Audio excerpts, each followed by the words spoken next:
মাশাআল্লাহ, চলে আসেন এই স্টেজে, আমার পদ্মার সাথে একটু মুসাফা করে যান। মুসাফা মুআনাকা।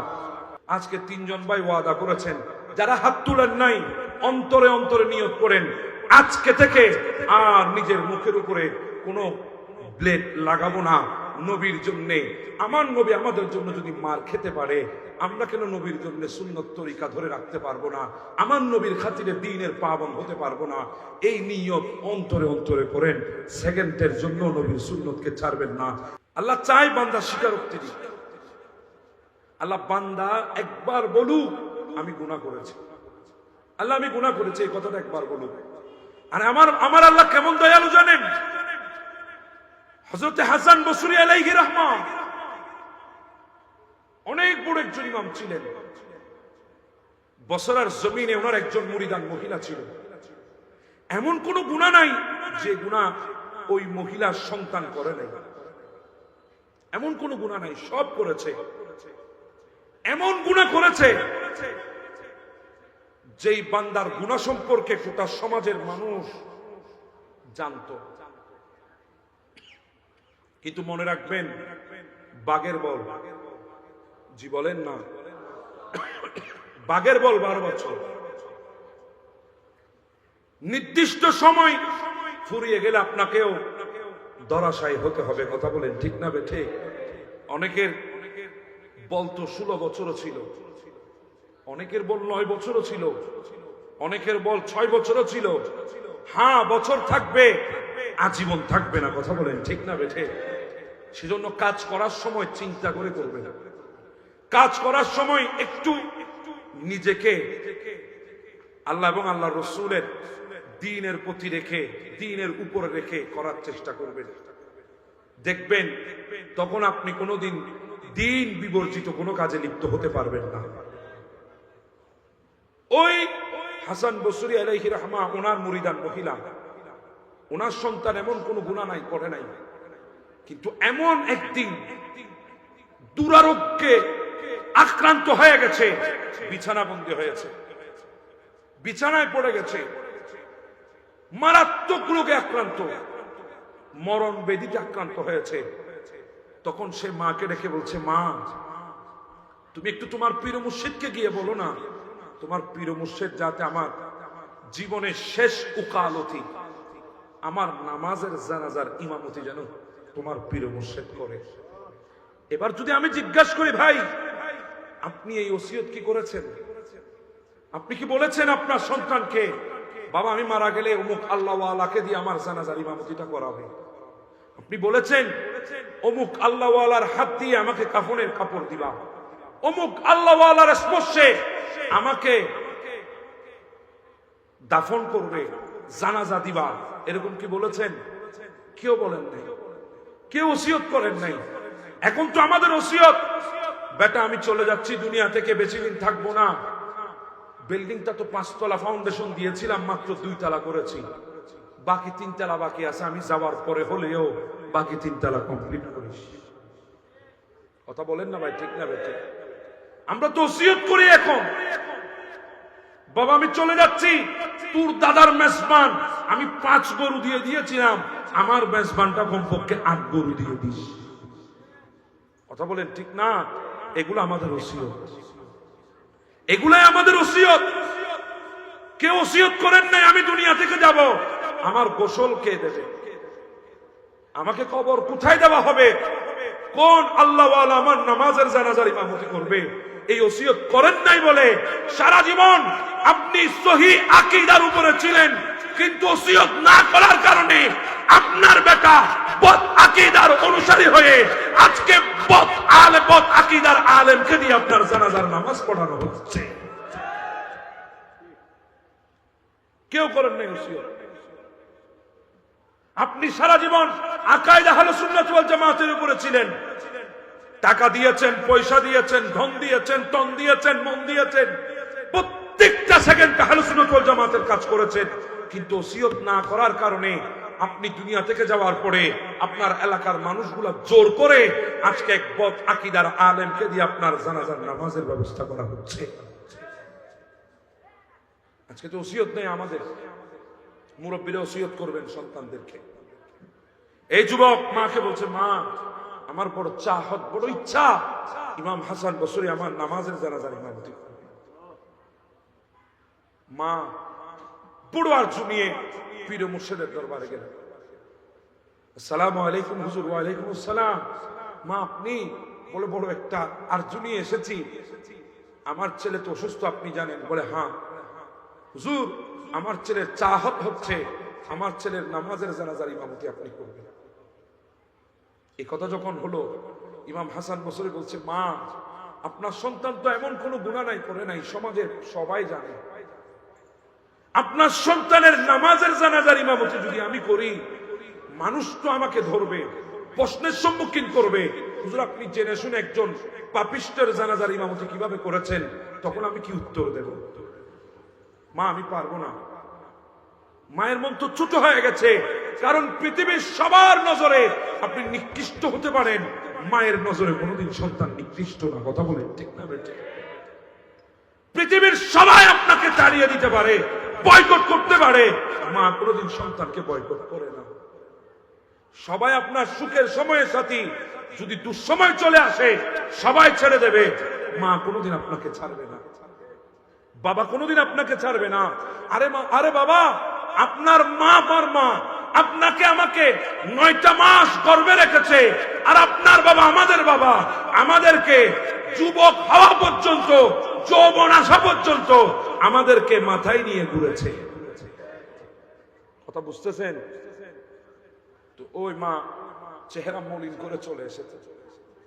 সন্তান মায়ের চেহারা দেখে বলতে পেরেছে, হুজুর অস্বীকার করেছে, আমার নামাজের জানাজা পড়াতে পারবে না বলে দিয়েছে মনে হয়। মা কি হলো? বলে সন্তান আমার পীর মুর্শিদ তোমার নামাজের জানাজা পড়াবে না। কেন পড়াবে? তুমি গুনাহ এমন করেছো, তুমি পাপিষ্ঠ, তুমি মুজরিম, তুমি জালেম, তুমি গুনেগার, তুমি বদকার, তুমি জিয়াকার, সবাই জানে তোমার গুনাহ সম্পর্কে। সেজন্য আমার হুজুর তোমার নামাজের জানাজার ইমামতি করবে না। তখন ওই সন্তান বড় আকুতির কণ্ঠে ডাক দিয়ে বলে, মা অসুবিধা নেই, একটা জায়নামাজ এনে দাও, আমি একটু জায়নামাজ আল্লাহকে একবার সিজদা করব। মা ডাক দিয়ে বলে, সন্তান বড় আজীব কথা, জন্মের পর থেকে কোনোদিন দেখলাম না তুই পশ্চিম দিকে লুটাই পড়তে, ভুলেও কোনোদিন পশ্চিম দিকে সিজদা করতে দেখি নাই, আজকে তুই মালিকের দরবারে সিজদা করবি, এর চাইতে বড় আজীব কি হতে পারে? বলে মা এনে দাও না, আজকে মালিককে বড় মনে পড়ছে। বলে কেন রে সন্তান? বলে মা আমি গুনাহ করেছি, তোমার পীর মুর্শিদ শুনেছে, চোখে দেখে নাই। আমি অপরাধ করেছি, হাসান বসরি তোমার পীর মুর্শিদ শুনেছে, চোখে দেখে নাই। আমি বদকার, উনি শুনেছেন, চোখে দেখে নাই। তো আমার মালিক আমার প্রত্যেকটা গুনাহ দেখেছে, আমার প্রত্যেকটা গুনাহ দেখেছে। তোমার পীর মুর্শিদ শুনে আমার নামাজের জানাজা পড়াতে পারবে না বলেছে, আর আমার মালিক আমার গুনাহ দেখে রহমত দেবে না এই কথা বলে নাই। আমাকে প্রতিটা সেকেন্ডে, প্রতিটা ওয়াক্তে আমাকে রহমত দিয়ে পরিপূর্ণ রেখেছে। যদি রহমত বন্ধ করে দিত অনেক আগে দুনিয়া থেকে চলে যেতাম। আল্লাহ আমাকে এখনো রহমত বিদ্যমান রেখেছে। যেই মালিকটা আমাকে এখনো রহমত দিয়েছে, আজকে বড় ইচ্ছা হচ্ছে সেই মালিকের কুদরতির কদমে আমি একবার আমার কপালটা রেখে দিতাম।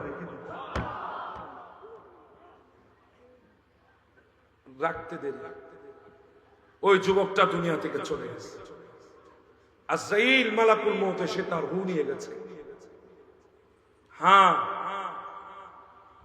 কখন আসবে কেউ বলতে পারি না, এসে নিয়ে গেছে। মা সন্তানের লাশটা জড়িয়ে ধরে কাঁদছে।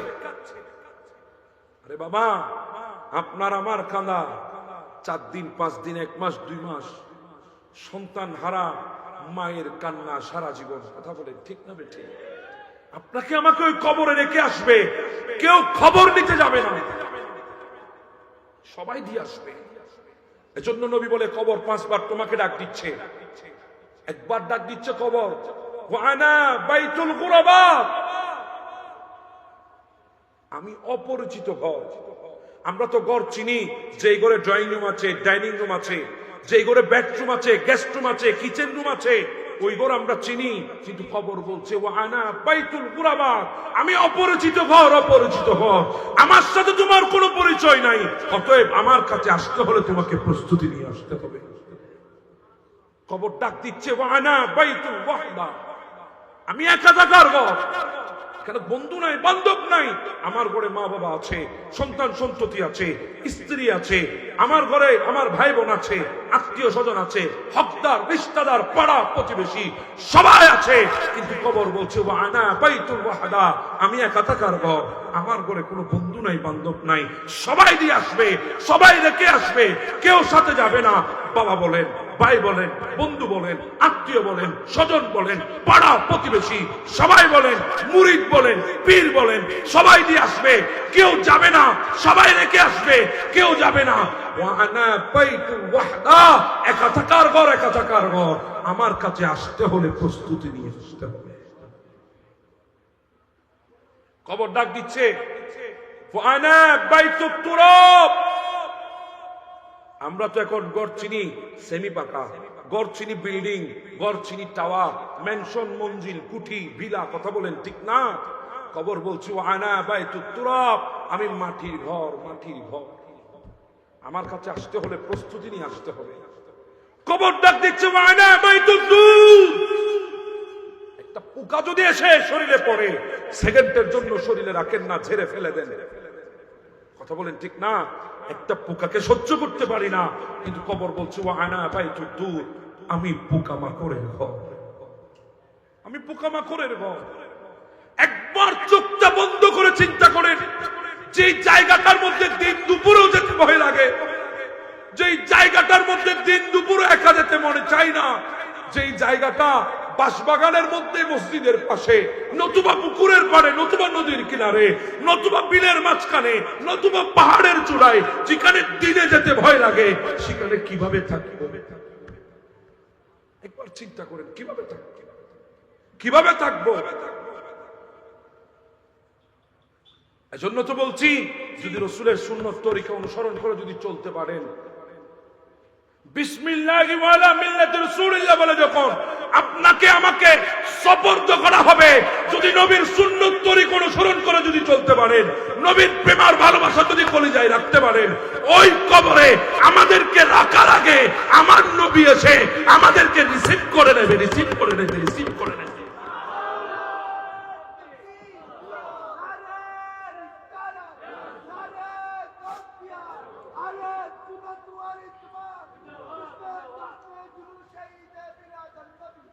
মিনহা খালাকনাকুম ওয়া ফিহা নুঈদুকুম ওয়া মিনহা নুখরিজুকুম তারাতান উখরা, সবাই দিয়ে আসবে, কেউ যাবে না। যদি নবীর প্রেম ভালোবাসা তরিকা যদি থাকে, তাহলে আমার নবী আসবে রিসিভ করার জন্য। এইদিকে নবী আসবে, ওইদিকে আল্লাহ ডাক দিবে, আন সাদাকা আব্দি, ফেরেশতারা আর জ্বালাইস না, ফেরেশতারা আর বিরক্ত করিস না, আমার বান্দা বড় সত্য বান্দা, আমার বান্দা যা বলেছে সত্য বলেছে। ফাফশিরুহু মিনাল জান্নাহ, আমার বান্দাটাকে বিছানায় বিছিয়ে দিয়েছে, মাটির উপরে রেখে দিয়েছে, তার নিচে কোনো তোশক দেয় নাই। আমার বান্দাটা তো কোনো সময় বিছানার মধ্যে তোশক ছাড়া শুই নাই, কোনো সময় দুনিয়ার বুকে কম্বল ছাড়া শুই নাই, বিচের মধ্যে কোনো ম্যাট্রেস ছাড়া শুই নাই। আজকে আমার বান্দাটাকে মাটির উপরে তার পরিবার পরিজন আপনজন যাদের জন্য সব করেছে, তারা সবাই শুয়ে দিয়েছে। আমার বান্দাটার বড় কষ্ট হবে। ফাফশিরুহু মিনাল জান্নাহ, যা জান্নাত থেকে আমার বান্দার জন্য বিছানা এনে কবর বিছিয়ে দে। আল্লাহ বলবে, ও ফেরেশতা, 3টা কাপড় দিয়েছে মাত্র, পাতলা কাপড়, আমার বান্দা তো ব্র্যান্ডের কাপড় ছাড়া পড়ে নাই, কিন্তু আমার বান্দাকে পাতলা 3টা কাপড় দিয়েছে, কাপড়ের কাপড়, ঠান্ডা লাগবে ডানে বামে উপরে নিচে, মাটি আর মাটি, ঠান্ডা লাগবে। ওয়ালবিসুহু মিনাল জান্নাহ, যা জান্নাত থেকে একটা পোশাক এনে আমার বান্দারে পরাই দে। এবার বলেন, মালিকটা আমাদের জন্য কত বড় দয়াবান। এগুলা তখনই আমাদের জন্য যখন আমরা আল্লাহ এবং আল্লাহ রাসূলের দেওয়া তরিকা অনুসরণ করে চলবো। ওয়ামা আতাকুমুর রাসূলু ফাখুযুহু ওয়ামা নাহাকুম আনহু ফান্তাহু, নবী যা দিয়েছে গ্রহণ করব, নবী যা নিষেধ করেছে এগুলা যখন ছেড়ে দেব, এই পুরস্কার আমাদের জন্য। ওই মহিলা সন্তানকে জড়িয়ে ধরে কাঁদছে, এইটুকুর মধ্যে ঘরের দরজায় কে জানি আঘাত করে। মহিলাটা ঘরের দরজা খুললো, দেখছে আর কেউ নয়, ওনার পীর মুর্শিদ হাসান বসরি। সুবহানাল্লাহ।